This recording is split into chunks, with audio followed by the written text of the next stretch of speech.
What's going on, everybody? Welcome back to the Celtics Daily Channel with me, Mike Zakarian, as we are inching closer to the NBA regular season getting underway. You can see we were having media days go down. We had Skinny Zion say that he's like healthy again. We had the Sixers unveil new jerseys. The Celtics actually unveiled some new jerseys last night as well. You see the Celtics, their city jerseys, a little gold edition, if you will. The Boston Celtics Twitter account tweeted it out. So did their Instagram if you missed it. I actually had a friend work on that reveal, so shout out my friend Sam. But go take a look at that if you haven't had a chance yet. It said the stuff of legends. It's a little gold trim, right? No green in there. Of course, a Mika and a Nike swoosh on it. But there we go. Let's see this. We're slowly getting some information. You know what I'm saying? A little Salt Bay right there for you. We're slowly getting some information. Excited to get into this NBA season. We got a couple of things to talk about. It wouldn't be a Celtics Daily episode if we didn't talk about trading Anthony Simons, so we'll do that. We got some Walker Kessler updates, some Quentin Grimes, and then we'll get into some of your comments from yesterday's video. But as always, before we get into it, do me a favor. If it's your first time hanging out, hit the subscribe button, will you? Let's get us up to 3K. As I've said the last couple of videos, we're going to give away some Celtics tickets. We're just going to do it. We're going to do it. The Santa Claus of basketball. We're going to give away some Celtics tickets once we hit 3K subs, so do me a favor, get involved in that. And again, I'm going to do my best to get through this video without coughing, but as you can see with the bags under my eyes, and you can hear the nasals, we're battling the elements, as they say. All right, let's see. It is now September 25th, 2025. I feel like I was starting a Rent song there. September 25th. And Jonathan Kuminga still has yet to figure out what the heck they're going to do with the Golden State Warriors. The Warriors went out yesterday and they were like, hey, BT Dubs, we're back. We're back in the lab again, cooking. The Warriors and the Sacramento Kings are back looking at a deal again that could send Malik Monk on his way out of Sacramento to ultimately get Kuminga to Sacramento. Now, this was not included in Sam Amick's athletic reporting, but our guy Mike Weisberg, who has been mentioned on the show a couple of times, was already in the trade machine, getting some work, because as referenced multiple times ad nauseum, everybody drank. The Celtics still need to get under the luxury tax. They still need to get under the apron. So they are going to make one more move. Ready? Pause. They are going to make one more move. Also, we made it freaking less than 3 minutes before coughing. Unreal. Unacceptable. They got to make one more move. What about this? Says Weisberg. What about this? Little 3-team deal that helps everybody in this situation, okay? Here we go. The Boston Celtics acquire Malik Monk and Isaac Jones, while also getting off of, I believe, $9 million, maybe $8 million. So they save $8 or $9 million. They get Malik Monk and Isaac Jones, all right? Isaac Jones, just kind of a throw-in, not going to really do too much. He's a big man. It's just going to make money work. Malik Monk, obviously, we understand his skill set. The Golden State Warriors acquire Anthony Simons, which basically does, maybe a higher upside Malik Monk, maybe, I guess, fits in a little bit better. And then the Kings would get Buddy Hield and Jonathan Kuminga in this situation. So it addresses the Warriors' needs, which is one, getting rid of Jonathan Kuminga. It also provides some extra shooting, some bench scoring, right? Because we know the Warriors are out there trying to get a handful of guys once this trade goes down. We mentioned it yesterday. Al Horford's planning on signing there. They've got Gary Payton II. D'Anthony Melton, and I'm blanking on one more name, and that's, I don't know why I can't get there, but it's for Seth Curry. And so this ends up just giving them another shooting option, right? Because we know Peyton's not going to shoot that much. Horford, obviously, a big man. Seth Curry, we don't really know what Seth's got left in the tank. We know he's an excellent shooter, but sometimes gets played off the court a little bit. And then D'Anthony Melton, when healthy, a really great 3-and-D guy. However, has had a really, really difficult time staying on the court. We saw it in Philly. We saw it in Golden State. Like, he just gets hurt all the time. So adding somebody like Simons makes a ton of sense for them. And then for Boston, like, again, I know we're all pro Simons here. We are pro Simons. We love Anthony. But knowing that the Celtics need to make a financial decision here, we gotta, a move will need to be made, and this helps facilitate the Warriors and Kings who are struggling through something. So I don't hate it. I think it's less likely. I think the more likely scenario is that the Warriors and the Kings deal just with each other instead of making it a three-way, that they just deal with each other, and that maybe mid-season the Celtics make another move. That would be my guess. I don't really know.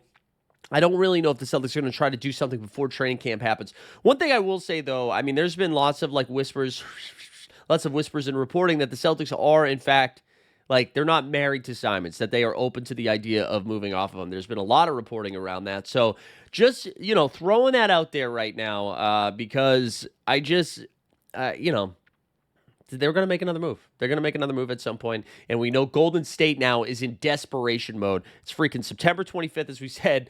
They've gone the entire offseason without doing a gosh darn thing, so they need to make a move ASAP Rocky, and if they don't do that, the Kuminga situation is getting out of control. It's getting out of control. So we have 2 restricted free agents left who have yet to sign. We'll talk about the second one here in a moment, but so just throwing that out there. Before we get to the next topic, I just wanted to mention Jason Tatum continued his press tour. He had an interview with Chris Mannix of Sports Illustrated. Shout out Mannix. And I read through a lot of the reporting, which was, again, the Tatum stuff is just, he just seems like he gets it, dude. JT, he just seems like he cares so much. He takes pride in being a Celtic. He understands the historical significance of the organization, what it means to put on that jersey. And I'm not trying to fluff it up too much. It just seems like he really understands and he really cares.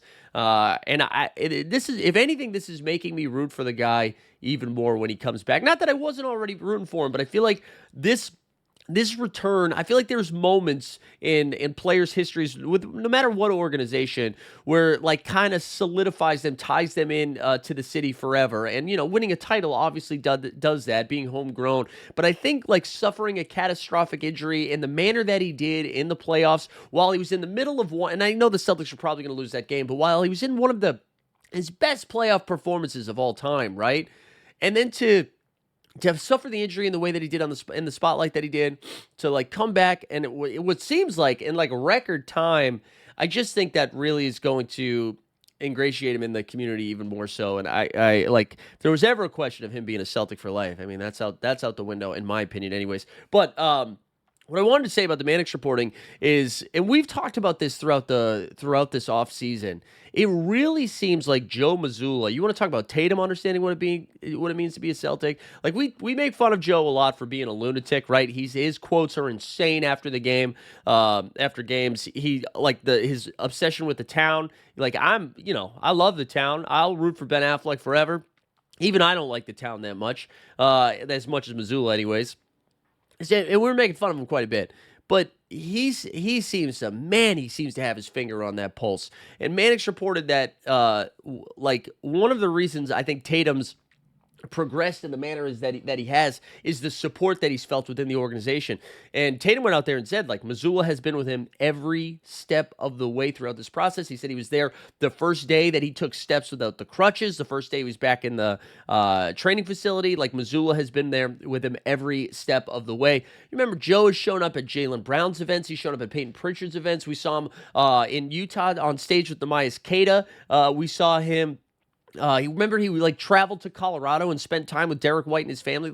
Mazzulla, it's almost like a throwback kind of to these college coaches. Remember before you would get paid or openly paid millions of dollars to play college basketball? There was a real vibe that needed to be created from the institution to foster, mentor, evaluate. In Calipari, for his snake oil salesman as he can feel sometimes, his thing was hey, you come to my program, I am going to get you to the next level, right? I'm going to prepare you to be a pro, whatever. But those other organizations were hey, you come here for 4 years, we're going to help cultivate you as a leader, a man, a person, and get you ready for the next level. It just feels like Mazzulla is taking that approach where he is so invested from player 1 to 15 on the roster. And listen, some of the X's and O's, we can talk shop about all day. Do they shoot too many threes? Is he not calling timeouts? All of those things. I'm happy to have those conversations, but I just think from a leadership perspective, from an emotionally intelligent perspective, it seems like Mazzulla is just super locked in. And so to see that in the reporting around Tatum was pretty heartwarming, if you will. Heartwarming. All right. Let's get to if we're talking about a white big guy, we must be going to Utah, right? Walker Kessler Ranger, huh? So Walker Kessler, we have been, not to say that we were out in front of all of this, but it was reported yesterday. Actually, you know what? We are going to victory lap this because we were saying this shit before it was reported at all, okay? And for the real ones who have been here every day this offseason, we were saying this back in like freaking April and in June. I don't know why I skipped May, but in those months, right? So Walker, the Utah Jazz came out, according to wow, no, gosh, with T Jones, gosh, I can't remember his first name. That's embarrassing. Is it Terry Tyler? Oh man, that's so embarrassing. So let's look it up. I'm not. You know what? Let's look it up because I'm not going to be a jerk about it. Okay. Tony Jones. Tony Jones. There we go. Tony Jones, who I believe used to be with the Athletic and now is officially with the New York Times, I believe, or maybe he's with somebody. Whatever. Who cares? The Utah Jazz will not sign Walker Kessler to an extension, and he's expected to become a free agent next summer. The Utah Jazz and Walker Kessler will not reach an agreement on a rookie-scale contract extension, league sources tell The Athletic, which clears the way for the starting center to reach restricted free agency next summer. But I'll go a step further here. I think this means he's more likely to get traded. Because like right now he is on that rookie deal. I do think there are a lot of teams that would be very open to extending somebody like Walker Kessler, right? And so if you are a team that's trying to compete and you are a big man short, I mean, I was referencing him for the Lakers. For a while, I thought the Celtics were like a dark horse to maybe, test the waters a little bit. But like right now, I believe he's making $4 million. And again, if you trade for him, you need to know you're signing him again, and he's probably looking for somewhere between $18 to $24 million a year would be my guess. Just throwing that out there. But I'm a fan of Walker Kessler's game quite a bit. I think it's really hard to evaluate the talent of the Utah Jazz because the Utah Jazz don't like to evaluate the talent themselves, right? I think they are a very well-coached team in Will Hardy. I think he does a great job.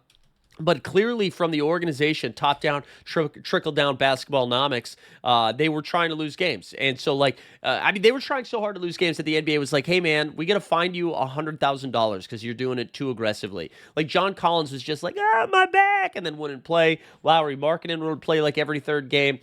So, it's hard to evaluate him, but in 58 games last year, playing like 28 to 32 minutes per game. He was averaging 11 points, 12 boards, and just over an assist, shooting 66% from the field, 52% on the line. But I think like what you really want to point out here is like as a career, in his 3 years, he's averaged over 2.4 blocks per game and a half a steal per game. He finished third in Rookie of the Year in his first year. Last year was the most minutes he logged playing 30 minutes a game. So I don't know if the Celtics are actually going to throw a dart out there. If they're going to throw a dart on Walker Kessler or even have conversations. But I do think it's something to monitor because I don't think Walker Kessler is going to get traded early in the season. If this happens, it's closer to the trade deadline. And we saw what restricted free agency was like this past summer, and it's a nightmare, right? So I can see... I can see Boston seeing, hey, how does Keita look? Is Keita a long-term starting solution? Did Luka Garza all of a sudden turn into, the stretch five that's pounding his chest after every made bucket? Maybe Xavier Tillman takes the lead. I don't know. But I could see if it's not somebody that they're sold on, that they're like, hey, let's poke and prod. Let's poke and let's prod.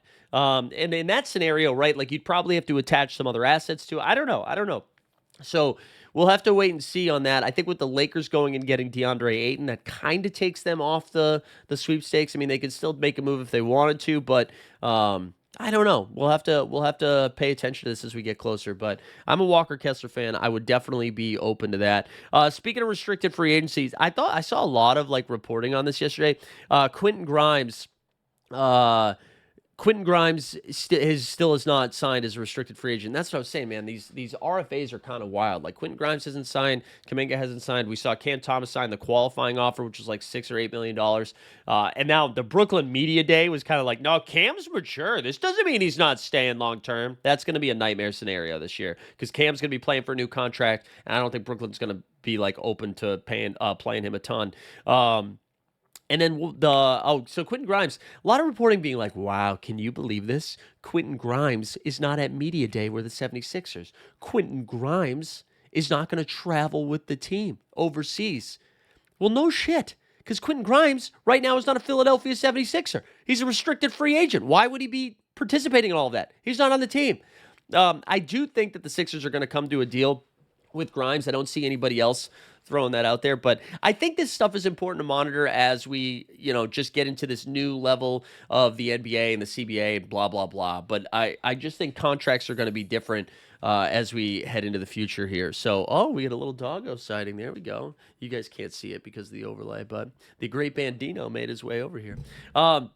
But anyways, yeah, pay attention to Quentin Grimes. I bring that up because anytime something bad happens to the 76ers, let's talk about it. You know what I'm saying? Let's get into some of your comments from yesterday's show. Appreciate everyone that's been active and engaged in the chat. Keep that going. It's good for the algorithm. It's good for the community. We got a couple of things. Oh, yeah, and hit the subscribe if you haven't done it yet. Our guy, AJB, says, Mike, unrelated question, but why do you think teams don't offer flat rates or even front load some contracts? Before this current CBA, it probably didn't matter much, but now teams need more cap flexibility than ever before. I may be understanding it wrong, but theoretically, front loading most of the team's multi-year contracts would create cap space each year. Front loading and the annual salary cap increase seems to be the best way to avoid those aprons. Yeah, I think that's interesting. And I wonder if we see more of that now. One thing we have seen, like with our guy Luke Cornett, who is now a San Antonio Spur, we saw that he got paid way more up top, and it's a descending contract, and then so the money in the back end isn't guaranteed. And that I do think we'll see more of that. Nick Claxton, another example, got paid more at the front, a descending contract. Maybe we see more descending contracts. Those end up becoming more valuable in trade assets too, because as we've talked about, when you want to know when you're trading for a player, you want to know what the rest of the money looks like and like what you're required or what you're on the books for, right? So knowing that the number goes down each year gives you more cap flexibility. We get a cough. That's a good point by AJB. I wonder if we see that a little bit more. Carolina DNM says your whisper of Hauser can't hit threes against the good teams is so truthful. I love Sam. I'm a big Sam Hauser guy. I didn't even notice that until Handsome Be Wonderful.